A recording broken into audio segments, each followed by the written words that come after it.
ई light study platform पर आप सभी का स्वागत है। इस वीडियो में डिस्कशन करेंगे 3 मार्च 2023 को हिमाचल प्रदेश सरकार के कैबिनेट की मीटिंग होती है, जिसमें बहुत ही बेहतरीन निर्णय लिया गया है। हिमाचल प्रदेश की काफ़ी लंबे समय से लंबित डिमांड थी कर्मचारियों की पुरानी पेंशन की बहाली की, तो इसकी जो एसओपी बननी थी और उसको लागू करने की जो तिथि थी उसके ऊपर भी बहुत बड़ा निर्णय लिया गया है। साथ में एम्प्लॉयमेंट की तरफ भी सरकार ने यहाँ पे 780 पदों को क्रिएट करने का काम किया है। इसके अलावा इस वीडियो में हम समझेंगे ऐसे कौन कौन से प्रश्न इस कैबिनेट मीटिंग से निकल सकते हैं जो कि आपके एग्जामिनेशन में पूछे जा सकते हैं। तो सबसे पहला प्रश्न यहाँ पे देखिए, आपको याद रखना होगा, हिमाचल प्रदेश लोकतंत्र प्रहरी सम्मान अधिनियम 2021 और इसके नियम बने थे 2022 में, जिनको नाम दिया गया था हिमाचल प्रदेश लोकतंत्र प्रहरी सम्मान नियम 2022। आपको बता दें इस योजना के अंतर्गत जो पिछली सरकार थी भारतीय जनता पार्टी की, उन्होंने जो 1977 के आसपास जो लोग जेलों में रहे थे, बहुत से नेता उसमें भारतीय जनता पार्टी के थे, तो उन्हें एक सम्मान के स्वरूप में लोकतंत्र प्रहरी के रूप में 1975 की बात आई थिंक, तो यहाँ पर भारतीय जनता पार्टी की सरकार ने उन्हें एक सम्मान राशि देने की योजना शुरू की थी, ठीक है, और उन्हें नाम दिया गया था कि लोकतंत्र के प्रहरी है, ठीक है। लेकिन अब इस सरकार के द्वारा उसको निरस्त कर दिया गया है। इस तरह के प्रश्न आपके अलाइड सर्विसेज में देखने को मिलते हैं। कुछ दिनों में अलाइड सर्विसेज की एडवर्टीजमेंट भी आउट हो सकती है। दोनों प्रश्न आप नोट डाउन कर लीजिएगा, कुछ ना कुछ यहाँ से कोई प्रश्न आपको देखने को मिल सकता है। श्री लाल बहादुर शास्त्री राजकीय चिकित्सा, देखिए पहले आप याद रखिएगा, ये जो Shri Lal Bahadur Shastri government medical college है, ये नीरचौक जिला मंडी में स्थित है, तहसील बल के अंतर्गत आता है। इसी कॉलेज के अंतर्गत, इसी कॉलेज के कैंपस में अटल मेडिकल यूनिवर्सिटी भी चलती है। बहुत से स्टूडेंट्स को कन्फ्यूजन रहती है, आप इसको क्लियर कर लीजिएगा।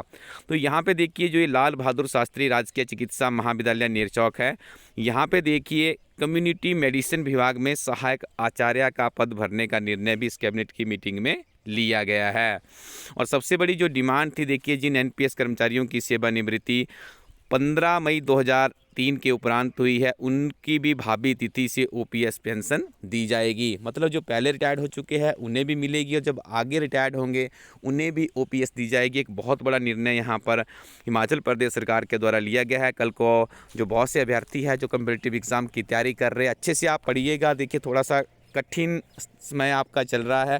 इसी वीडियो के अंत में हम आपको बताएंगे इस कठिन समय में आप किस तरह से एक बेहतरीन तरीके से तैयारी करके आने वाले समय में आप भी एक सिक्योर अपना करियर बना सकते हैं। देखिए अब तो ओपीएस भी बहाल हो चुकी है हिमाचल प्रदेश में। जब आप रेगुलर होंगे 2 वर्ष के बाद, 2 वर्ष का कॉन्ट्रैक्ट पीरियड हिमाचल प्रदेश में रहता है, उसके बाद आपको भी देखिए पेंशन लगेगी। तब आपको बहुत ही तन मन धन के साथ में अपनी पढ़ाई करनी चाहिए। नियमों में आवश्यक संशोधन के उपरांत एनपीएस में सरकार और कर्मचारियों द्वारा जारी अंशदान 1 अप्रैल 2023 से बंद हो जाएगा। देखिए अभी तक बहुत से कर्मचारियों का जो एनपीएस के लिए नेशनल जो न्यू पेंशन स्कीम है उसके लिए जो पैसा कटता था, अब वो बंद हो जाएगा। अब देखिए जिनको पेंशन मिलती है उनका जीपीएफ कटता है, तो यहाँ पे देखिए कर्मचारियों का जीपीएफ कटना शुरू हो जाएगा। यदि कोई कर्मचारी एनपीएस के तहत शासित होना चाहता है तो यहाँ पे भी देखिए विकल्प दिया है। यदि किसी कर्मचारी को लगता है कि उसका लाभ एनपीएस में है, एनपीएस में वो सिक्योर फील करता है, तो सरकार ने उसको विकल्प दिया है कि आप एनपीएस में रहिए, आपको बस एक बार ऑप्शन देनी होगी। उस ऑप्शन को आपको बदला नहीं जाएगा, तो आपको सोच समझ के वो ऑप्शन देनी है कि आपको ओपीएस में जाना है या फिर एनपीएस में ही रहना है। और यहाँ पे आपको बता दें, ये प्रश्न भी आपसे पूछा जा सकता है कि ओपीएस लागू करने के लिए जो वित्तीय वर्ष 2023-24 होगा, सरकार 1000 करोड़ रुपए का अतिरिक्त व्यय करेगी। 1000 करोड़ रुपए का बहुत बड़ा अमाउंट होता है। और आपको यहाँ पे और भी बता दें कि केंद्र सरकार से प्रदेश के जो 8000 करोड़ रुपए एनपीएस राशि को लौटाने का प्रस्ताव भी पारित किया गया। इसका मतलब ये है कि जो एनपीएस कर्मचारियों का पैसा कटता है वो सेंट्रल गवर्नमेंट के जो भी डिफरेंट तरह की उनकी जैसे म्यूचुअल फंड एट्सेट्रा होते हैं, उसमें वो पैसा लग जाता था कर्मचारियों का, तो देखिए सेंट्रल गवर्नमेंट की कंसेंट से ही वापस आ सकता है। तो यहाँ पे हिमाचल सरकार के द्वारा कैबिनेट मीटिंग में एक प्रस्ताव पारित किया है कि केंद्र सरकार जो 8000 करोड़ रुपए एनपीएस का है उसे भी वापस करें। वित्त विभाग को इस संबंध में नियमों के बदलाव करने तथा आवश्यक निर्देश जारी करने के लिए भी कहा, यानी फाइनेंशियल डिपार्टमेंट को भी दिशा निर्देश सरकार के द्वारा दे दिए गए हैं। अब आपसे ये प्रश्न भी पूछा जा सकता है कि हिमाचल प्रदेश में, या कई बार आपको लिखना पड़ता है कि हिमाचल प्रदेश के कर्मचारियों या हिमाचल प्रदेश गवर्नमेंट की जो स्ट्रेंथ होती है उसके एम्प्लॉइज़, उसके बारे में कहीं डाटा लेना पड़े तो आप याद रखिएगा हिमाचल प्रदेश में देखिए एट प्रेजेंट जो ये पुरानी पेंशन योजना की है इसमें 1.36 लाख एम्प्लॉइज़ तो अभी है। उसके अलावा आई थिंक 20-30 हज़ार, ये 30 के आसपास कुछ इस तरह के कर्मचारी, या 50,000 भी हो सकते हैं जो कि ऑलरेडी से इसमें है। तो 1.5 लाख या 1.25 लाख के आसपास कर्मचारी हिमाचल प्रदेश में माने जाते हैं। उनकी संख्या 50 लाख मान के चल लीजिए मैक्सिमम। तो भी यहाँ पे कुल मिला के यदि हम कर्मचारियों की स्ट्रेंथ देखें हिमाचल प्रदेश में तो 1.25 लाख के आसपास ही ये बैठती है। भविष्य में जो नए कर्मचारी सरकारी सेवा में नियुक्त होंगे वे पुरानी पेंशन व्यवस्था में ही आएंगे। ये बहुत बड़ी खबर है उन बेरोजगार युवाओं के लिए जो रात दिन कड़ी मेहनत कर रहे हैं। कर्मचारियों को जीपीएफ के अंतर्गत भी लाया जाएगा। इसके अलावा हम आपको बता दें नेक्स्ट आपका क्वेश्चन निश्चित तौर पे हो सकता है आपसे एचएस या किसी न किसी परीक्षा में आपसे पूछा जा सकता है।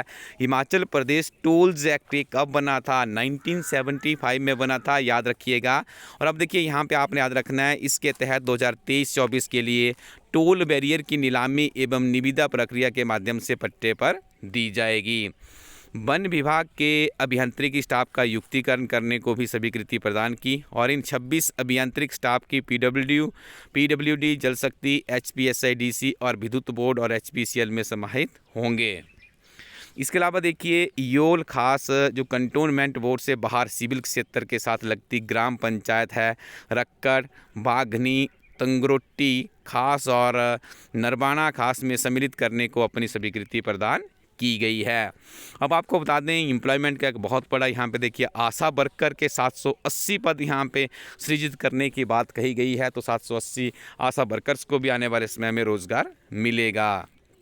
स्कूलों में वर्दी के लिए पहली से 8वीं कक्षा में पढ़ने वाली सभी लड़कियों तथा अनुसूचित जाति, अनुसूचित जनजाति, बीपीएल परिवारों के जो लड़कों को प्रत्यक्ष लाभ अंतरण यानी डीबीटी के माध्यम से 600 रुपये प्रति विद्यार्थी राशि हस्तांतरित करने की भी स्वीकृति प्रदान की गई है। देखिए यहाँ से भी एक बार प्रश्न पूछा गया था, आई थिंक एचएस स्लाइड में पूछा गया था, बड़ी परीक्षा में प्रश्न पूछा गया था कि जो स्कूल की वर्दी है कौन सी कक्षा को दी जाती है। तो आपने याद रखना है पहली से 8वीं तक की कक्षा को। और आपने कमेंट सेक्शन में बताना है कि जो निःशुल्क में बैग हिमाचल प्रदेश में वितरित किए जाते हैं वो कौन सी कक्षा के विद्यार्थियों को किए जाते हैं। ये भी बहुत बड़ा प्रश्न है क्योंकि ये प्रश्न पहले पूछा जा चुका है। तो हो सकता है कि एग्जामिनर थोड़ा सा आगे बढ़ के आया तो आपसे ऐसा प्रश्न भी पूछा जा सकता है कि बैग वितरण की जो राशि किन किन विद्यार्थियों को, किन कक्षा के विद्यार्थियों को दी जाती है।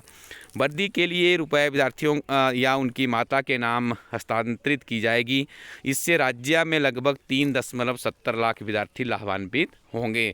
देखिए कुल मिलाकर के आप देख रहे होंगे 1 तारीख को कैबिनेट हुई थी, 3 तारीख को फिर से कैबिनेट की मीटिंग होती है।